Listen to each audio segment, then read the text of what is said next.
નમસ્કાર મિત્રો, લવજીભાઈ વૈદ બોલું છું. આજનો વિષય છે જળોંધર, એટલે કે પેટમાં પાણી ભરાવવું. હવે જળોંધર સીધું નથી થતું ડાયરેક્ટ, પણ પ્રથમ તો લીવર બગડી જાય, એ પછી લીવરમાં યોગ્ય ઉપચાર ન થાય અને લીવરમાંથી પાણી સતત ટપક જમા થવા લાગે, ભેળું થવા લાગે, બરલ બગડી જાય અને બરલ કહેવાય. પખાલ જેવું પેટ થઈ જાય, મોટું ગોળો દૂધી પાસે અને આજુબાજુમાં બહુ પાણી ભરાય, હલાવો તો ડબડબ ગાજે. જળંધર સારું કરવું બહુ મુશ્કેલ હોય છે. જળંધર તમારે સારું કરવું હોય તો ફક્ત દૂધ અને ભાત ઉપર હોય દર્દીને લઈ લેવો પડે, અથવા તો ઝડપથી સારું કરવું હોય તો ફક્ત ઊંટડીનું દૂધ પીવું, પાણી પણ ન પીવું. ફરજ લાગે ત્યારે ઊંટડીનું જ દૂધ પીવું તો જળંધર સારું થઈ જાય છે. પણ સમય લાગે છે. એમાં પણ 8 પ્રકાર હોય છે.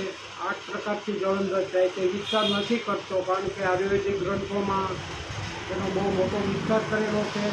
ચરક સંહિતા, આર્યભિક્ષક, એ બધામાંથી આ ઉચ્ચારો કરીને તમારા સમક્ષ રજૂ કરું છું, પણ વિસ્તારથી તો વાત નહીં કરી શકું.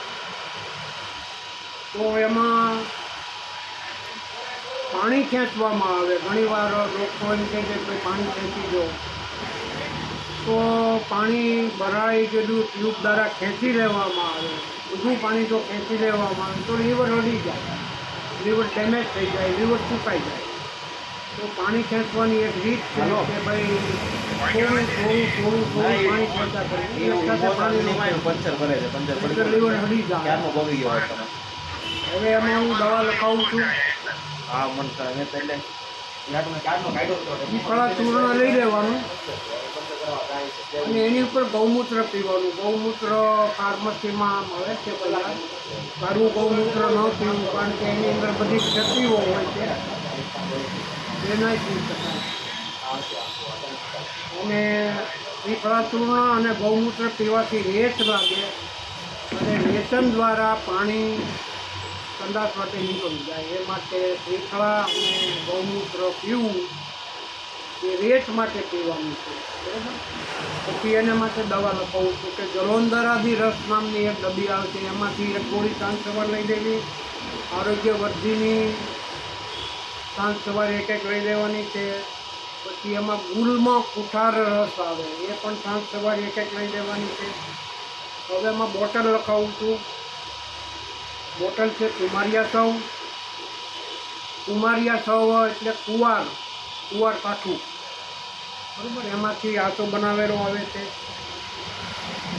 એક બોટલ છે અભિયારીશ, અભિયા એટલે હરડેના ઉકાળામાંથી અભિયારીશ બનાવેલો હોય છે. પછી એક બોટલ છે ચવિકા સવ, એ પણ જળોંધર મટાડવામાં બહુ ઉપયોગી છે.